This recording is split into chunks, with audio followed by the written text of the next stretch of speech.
Lebih baik saya bercerai adalah perkataan yang sering kali diucapkan oleh pasangan-pasangan yang sudah putus asa di dalam pernikahannya. Padahal sejak awal pernikahan dibangun, hampir semua orang berharap mereka mengalami kebahagiaan di dalam pernikahan. Apakah mereka mengawali pernikahan dengan keliru? Mungkin saja ada daripada mereka yang mengawali dengan keliru.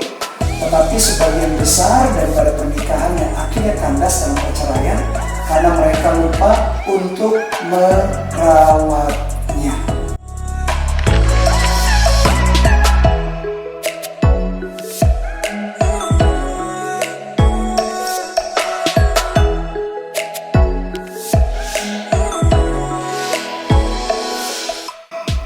Halo, selamat datang di channel YouTube ini. Saya Berat Samuel, dan dalam episode kali ini kita akan membahas banyak mengenai pernikahan dengan tujuan supaya kalian semua menikmati pernikahan yang diberkati dan jauh daripada yang namanya perceraian.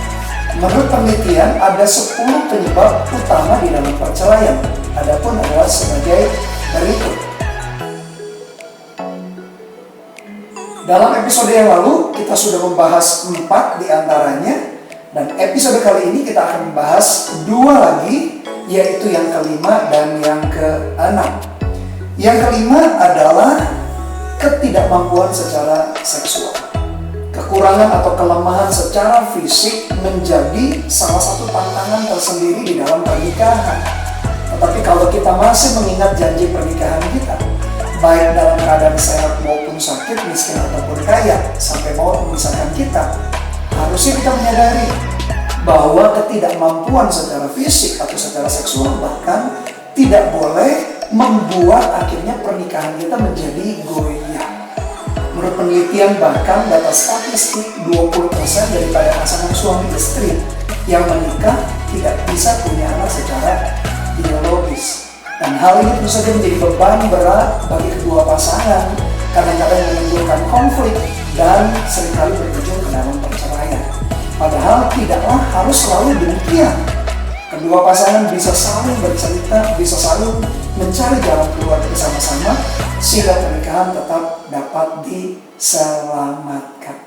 Ada pasangan yang mau menikah, baru mau menikah, mengetahui pasangannya punya keterbatasan secara fisik dan tetap akhirnya memutuskan untuk menikah. Adalah sebuah keputusan yang berani dan perlu konsisten. Tapi ada pasangan-pasangan yang belum menikah lalu mengetahui pasangannya punya keterbelakangan atau punya kekurangan secara fisik lalu mundur karena sebelum memasuki pernikahan. Apapun keputusan yang kita buat, haruslah kita konsisten dan bertanggung jawab di dalam mengerjakannya. Sehebat-hebatnya orang menjaga kondisi fisiknya secara prima sekalipun, sesuai dengan pertambahan usia, kondisi kesehatan kita juga bisa bertambah turun. Oleh karena itu nasihat mengenai area fisik yang pertama adalah jaga kesehatan fisik kita dengan baik dengan diet makanan yang tepat, istirahat yang cukup maupun dengan berolahraga. Itu saja ketika kita menjaganya dengan baik, kualitas tetap bisa turun karena manusia baik yang sempurna. Nasihat yang kedua mengenai kesehatan fisik, jangan tergoda dengan orang lain yang memiliki kondisi fisik mungkin lebih langsing, mungkin lebih bagus kondisi fisiknya. Jaga hati kita supaya kita jangan tergoda dan jangan jatuh di dalam dosa sehingga mengakibatkan perceraian. Hal yang berikutnya, yang keenam, akibat utama daripada perceraian adalah boredom atau kejenuhan dalam pernikahan. Rutinitas dalam rumah tangga, aktivitas, bangun pagi, bekerja, sekolah, kemudian mungkin ada yang masih kuliah, lalu malam ngurus anak, ngurus rumah tangga, pulang istirahat, dan seperti itu bisa menimbulkan kejenuhan atau kebosanan. Pernikahan tidak lagi menjadi sesuatu yang menggairahkan, membahagiakan, terjadi sesuatu hal yang menyenangkan.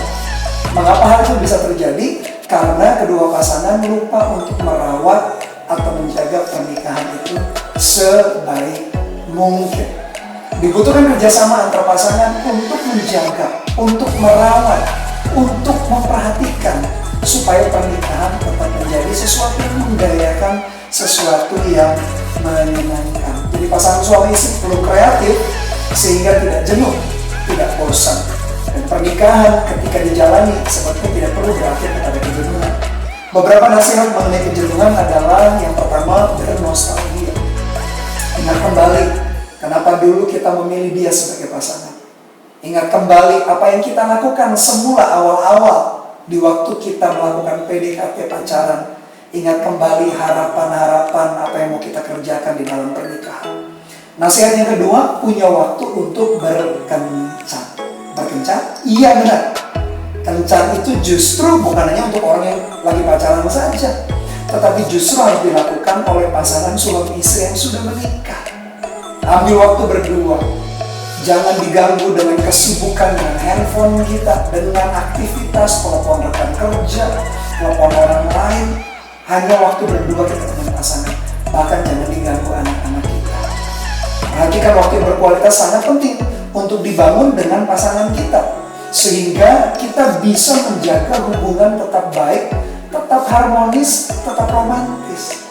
Kita makan malam berdua, nonton berdua, jalan-jalan berdua, apapun kita bisa lakukan dengan pasangan kita. Poinnya adalah berkencan, punya waktu yang berkualitas dengan pasangan kita. Yang ketiga adalah punya visi atau tujuan yang baru, punya tantangan yang baru. Apa itu visi tujuan yang baru? Yang paling tepat adalah apa yang menjadi kehendak Tuhan dalam pernikahan kita. Contoh misalkan, ambil daerah pelayanan yang baru. Atau mungkin punya target memenangkan jiwa sekian. Ketika kita memiliki target-target tertentu atau punya bisnis yang baru atau pekerjaan yang baru, mungkin itu akan membuat excitement atau kegairahan atau semangat di dalam hubungan pasangan suami istri akan meningkat. Dan saya akan tutup episode kali ini dengan Filipi 2 ayat yang ketiga. Dengan tidak mencari kepentingan sendiri atau puji-pujian yang sia-sia, sebaliknya hendaklah dengan rendah hati, yang seorang menganggap yang lain lebih utama daripada dirinya sendiri, dan janganlah tiap-tiap orang hanya memperhatikan kepentingannya sendiri, tetapi kepentingan orang lain juga. Surat ini ditulis oleh Paulus kepada jemaat Filipi supaya mereka saling menghargai, saling menghormati. Demikian seharusnya juga di dalam pernikahan kita. Izinkan saya berdoa mengakhiri episode kali ini. Tuhan, dimanapun setiap orang yang mendengar tayangan ini tidak ada, biarkan pernikahan mereka menjadi pernikahan yang solid, yang dibangun kembali, dijauhkan daripada kejenuhan, dijauhkan daripada memandang rendah pasangan kita karena keterbatasan fisik atau seksual mereka. Tapi anugerah-Mu Tuhan yang sejak awal menuntun pernikahan kami, anugerah-Mu juga tetap ada dalam pernikahan kami hari ini, bahkan sampai maut memisahkan setiap kami semua. Dalam nama Tuhan Yesus kami berdoa dan mengucap syukur. Haleluya.